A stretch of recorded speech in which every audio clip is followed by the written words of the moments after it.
امیر المومنین حضرت عمر بن خطاب رضی اللہ تعالیٰ عنہ نے ارشاد فرمایا، علم نجوم صرف اتنا سیکھو جس سے تمہیں خشکی یا سمندر میں راستہ مل جائے، پھر اس سے زیادہ مت حاصل کرو۔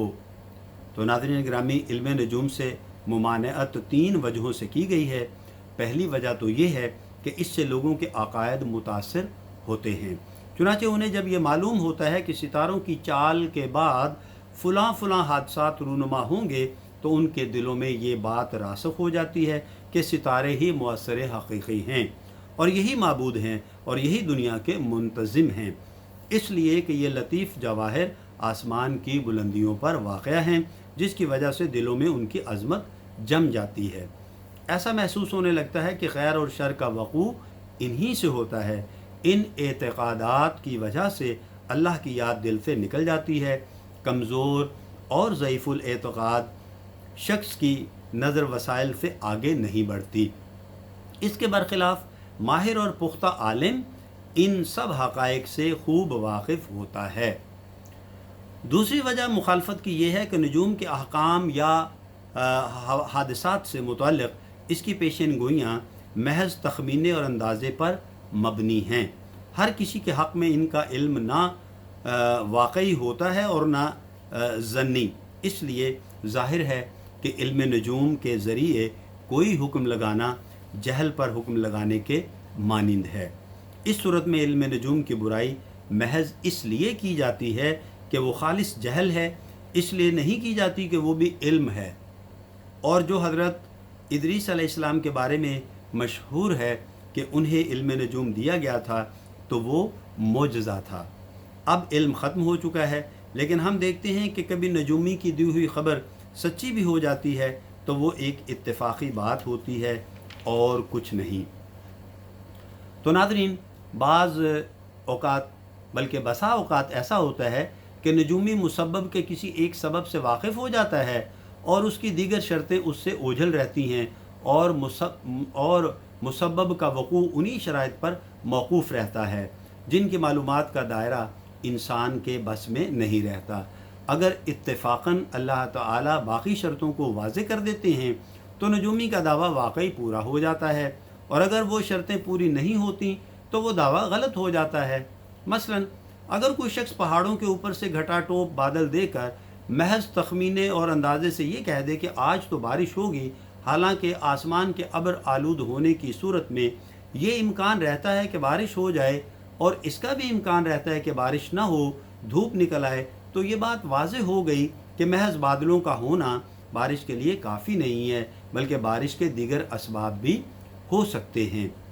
ایسے ہی اگر کوئی ملاح ہواؤں کا رخ دیکھ کر یہ دعویٰ کر دے کہ کشتی صحیح سلامت گزر جائے گی، اگرچہ وہ ہواؤں کا تجربہ کار اور ہواؤں کے رخ کو خوب پہچانتا ہو، تاہم ہواؤں کے اور بھی اسباب ہو سکتے ہیں جو اس کے علم میں نہ ہوں، اس لیے کبھی تو اس کا کہنا واقعہ کے مطابق ہوتا ہے اور کبھی اس کا یہ اندازہ غلط نکلتا ہے۔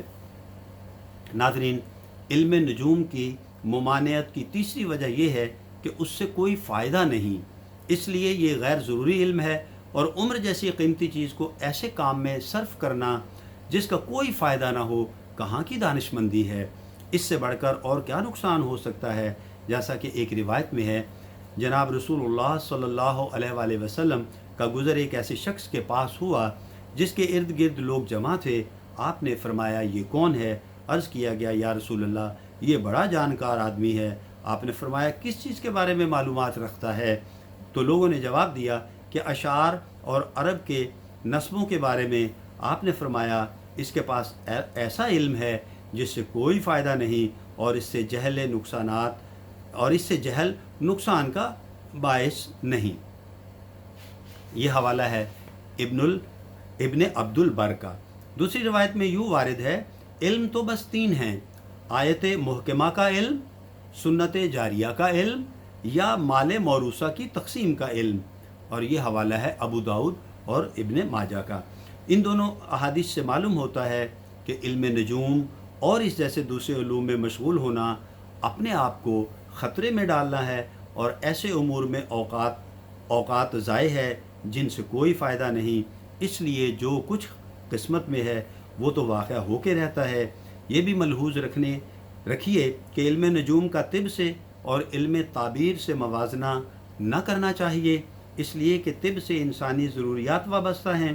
دوسرے یہ کہ اس کے اکثر دلائل حکماء اور اطباء کو معلوم ہو جاتے ہیں۔